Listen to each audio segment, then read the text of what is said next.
E para falar sobre essa política de preços da Petrobras, recebemos aqui no Jornal da Jovem Pan Frederico Nobre, economista e líder da área de análise de ações da Warren. Frederico, uma ótima noite a você. De Paula Nobre para Frederico Nobre, vamos falar sobre este assunto. Tudo bem, Frederico? Já está por aí? Frederico, boa noite. Boa noite, Paula. Tudo bem? Boa noite a todos os ouvintes aqui da Jovem Pan. Prazer estar aqui conversando com vocês sobre esse tema tão polêmico e tão importante aqui para nós.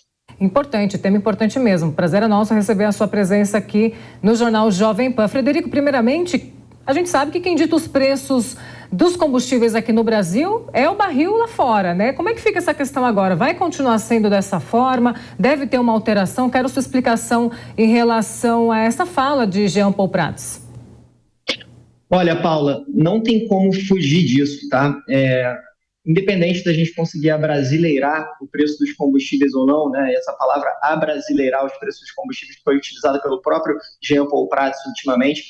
Independente da gente conseguir utilizar essa lógica de preços, né? Que acaba considerando as regionalidades. O Brasil é um país continental, então é natural que o preço em Recife, por exemplo, talvez seja divergente do preço em São Paulo, no Rio de Janeiro, né?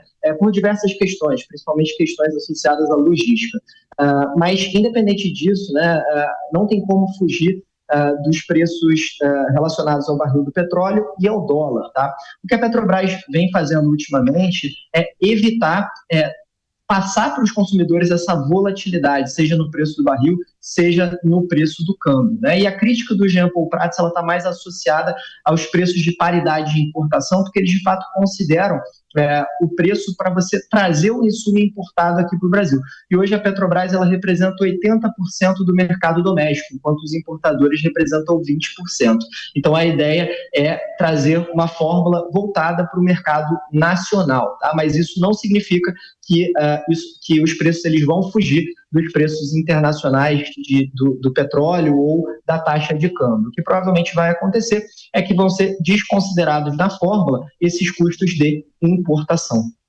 Isso deve ter muitos impactos na economia também, a gente vai falar sobre ela, mas antes eu coloco na roda também o nosso comentarista aqui, Ale Bissoli, que também vai fazer uma pergunta para você, Frederico.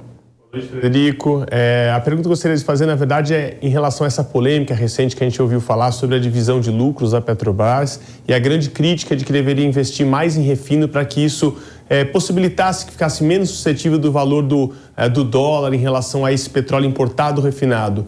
O quanto isso, do ponto de vista prático, é real, não é real, impactaria ou não impactaria essa questão do refino ser ampliado e ser feita uma política de maior refino do petróleo aqui no próprio Brasil?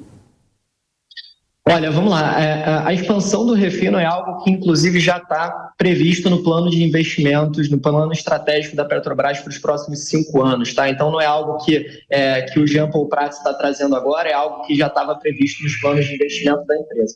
Acontece que existem duas formas da gente investir em refino aqui no Brasil. Uma delas é construir novas refinarias. Eu entendo que essa seria uma decisão ruim, porque hoje a probabilidade de uma nova refinaria ela se tornar um ativo, né, que não tem valor econômico é muito alta. Isso porque a gente está falando agora de transição energética, né, que é extremamente importante a gente reduzir as nossas emissões de carbono.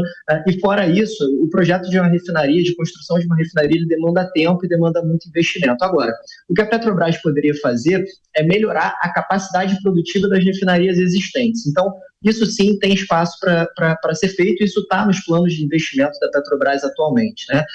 Agora, uma outra coisa também que tem que ser colocada na mesa é a questão das refinarias que estão colocadas à venda, né? Então, vamos lembrar que a Petrobras ela fez um acordo com o CAD para vender 8 refinarias, e nesse acordo com o CAD, em tese, a gente ia passar a ter 50% do refino privado aqui no Brasil, só que acontece que essas refinarias elas não foram vendidas na sua totalidade, porque por todos os motivos que a gente conhece aqui no Brasil, o refino ele acaba tendo margens muito apertadas. Fora isso, a taxa de juros altíssima, você tem projetos de investimento que talvez não tragam retorno para o investidor, então acaba sendo um pouco difícil de realmente encontrar compradores para esses ativos, tá?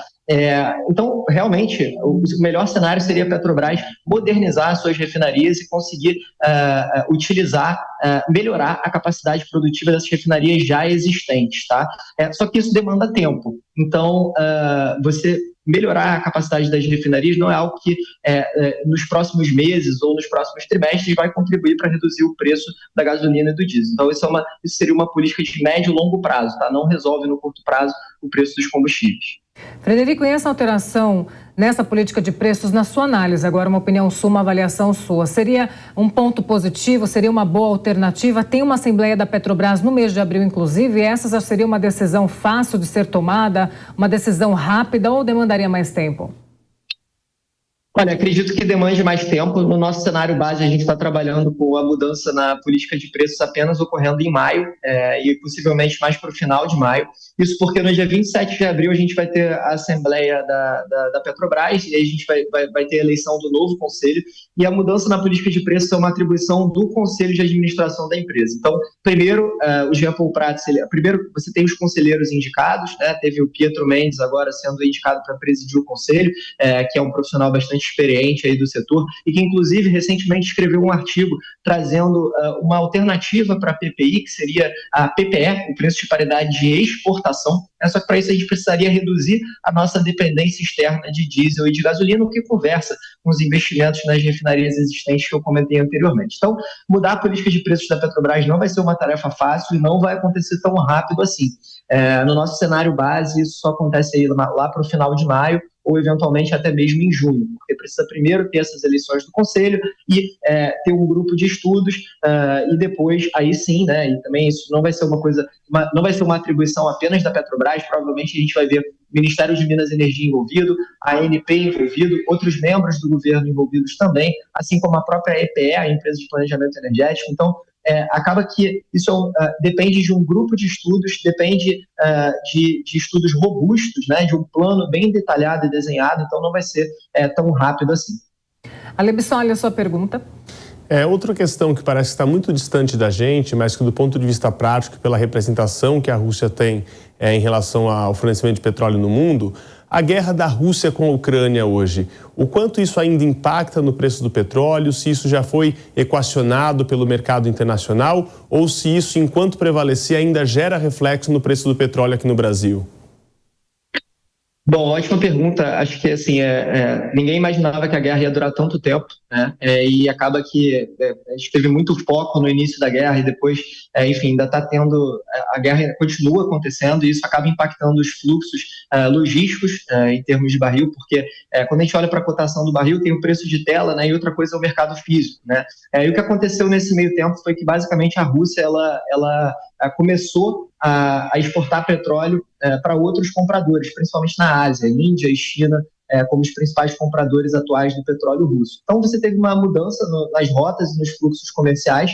A gente já tinha uma demanda de petróleo acima da oferta e depois que a Rússia entrou em guerra com a Ucrânia, isso acabou aumentando essa diferença entre oferta e demanda e por isso a gente ainda continua vendo o petróleo em patamares elevados de preço. Então sim, impacta e acaba que, olhando agora para o mercado brasileiro, o petróleo brasileiro está sendo menos exportado para esses países asiáticos, mais exportado para outros países, para outros parceiros comerciais. Foi bom ela ter tocado nesse assunto, porque justamente essa questão da guerra da Ucrânia, ela fez com que aqui no Brasil nós tivéssemos aumentos consecutivos, né, no ano de 2022. E a sua análise também, Frederico, sobre essa política de preços na bomba também, para o consumidor, como que seria essa influência, como que seria esse preço? Teria um aumento, mais um aumento aí para o brasileiro? Então, agora a gente deve ver sim um aumento, né, por conta da reoneração. Por mais que a Petrobras ela tenha baixado os preços na refinaria, a reoneração ela vai contribuir sim para um aumento nos preços na bomba. A gente já está vendo isso, né, e deve acompanhar isso com os números oficiais da ANP aí nos próximos dias, como o Rodrigo comentou anteriormente.